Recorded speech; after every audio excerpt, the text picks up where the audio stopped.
Kinerja ekspor komoditas terutama berbasis ekstraktif, misalnya nikel, batu bara, sawit, dan lainnya masih surplus. Para eksportir itu meraup keuntungan super jumbo dari mengeruk sumber daya alam kita.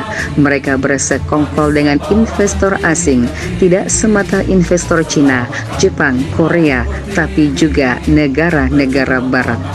Lingkungan alam yang makin rusak, cuaca yang tidak bersahabat, tenaga kerja domestik termarginalkan, bahkan rakyat makin merana karena aksesnya terbatas ke sumber daya tersebut.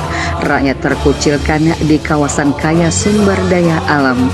Para eksploitator alam itu nyaris telah meninggalkan ampas-ampas sumber daya yang tidak punya nilai ekonomis lagi. Mereka bergembira ria menguruk keuntungan di tengah kebodohan kita dan penderitaan rakyat. Pemerintah keok alias lemah berhadapan dengan mereka karena mereka ini dikdaya. Mereka memiliki cuan dan mampu mendeterminasi hitam putih wajah politik tanah air. Pertanyaannya, kemana devisa ekspor itu mengalir?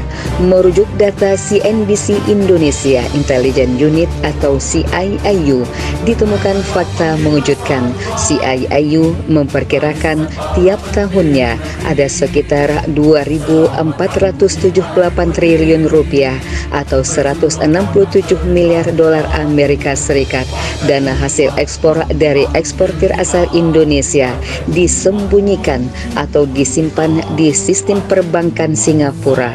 Nilai itu diperoleh dari rata nilai ekspor Indonesia sejak 2014 hingga 2022 dikurangi dengan estimasi jumlah dolar Amerika Serikat milik eksportir yang dikonversi ke rupiah. Ini baru di Singapura, belum lagi disimpan di Hong Kong, Inggris, Panama, Swiss, dan lainnya yang tentu jauh lebih empuk. Makanya tidak memberi efek signifikan bagi kinerja ekonomi nasional, terutama dalam penguatan cadangan devisa dan kurs rupiah. Memang bangsa ini selalu tergadai oleh para cukong. Perilaku ini tidak jauh beda dengan imperialisme VOC, perusahaan multinasional pertama di dunia milik Belanda di zaman penjajahan. VOC mengeruk keuntungan berlipat-lipat, mengeksploitasi tenaga kerja, menghisap rakyat, dan menentukan hitam putih wajah Hindia Belanda. Hasilnya mereka bawa ke Belanda. Untuk membebaskan kekuasaan ekonomi di tangan VOC baru ini, kami kader Partai Umat mengajak seluruh rakyat Indonesia untuk berjuang bersama kami melakukan revolusi ekonomi sehingga nantinya hasil sumber daya alam kita dinikmati sepenuhnya oleh bangsa Indonesia.